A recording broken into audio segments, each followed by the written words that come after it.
Science के विद्यार्थियों के पठन पाठन में लगभग समस्त विषयों का अध्ययन कराया जाता है।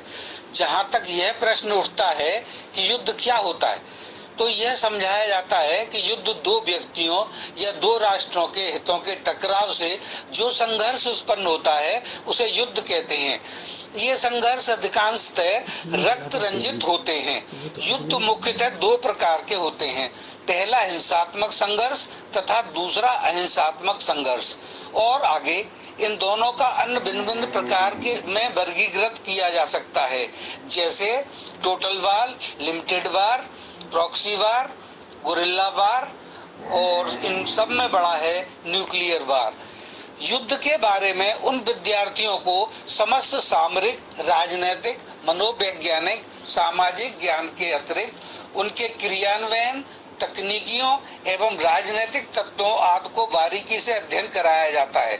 सैनिकों की शिक्षा में उन्हें युद्ध कला में मानसिक दृढ़ता, समर्पण, सहयोग, सम्मान, सचेतन, अनुशासन और धैर्य जैसे गुणों से सुशिक्षित किया करते हुए एक झंडे, एक निशान का सर्वोच्च सम्मान करते हुए युद्ध के लिए तैयार किया जाता है।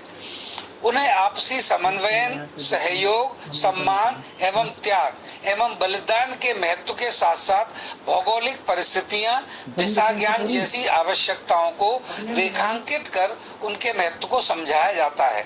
अंततः कहा जा सकता है कि एक सैनिक देश की पूर्ण मर्यादित साहसिक इकाई होता है। सैनिक विज्ञान में इस बात पर विशेष महत्व दिया जाता है कि युद्ध एक कला है।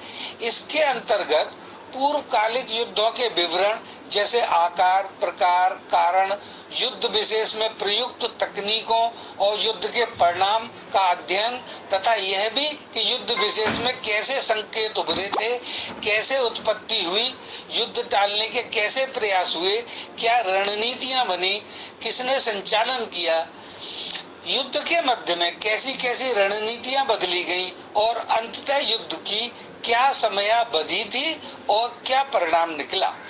युद्ध पूर्व, युद्धरत, युद्ध उपरांत की समस्त स्थितियां, परिस्थितियां के विश्लेषण को केस स्टडी कहा जाता है। आइए यहाँ एक केस स्टडी करते हैं जो वर्तमान में हमारे देश और हमारे पड़ोसी देश चीन द्वारा पैदा की गई परिस्थिति और संघर्ष से संबंधित है।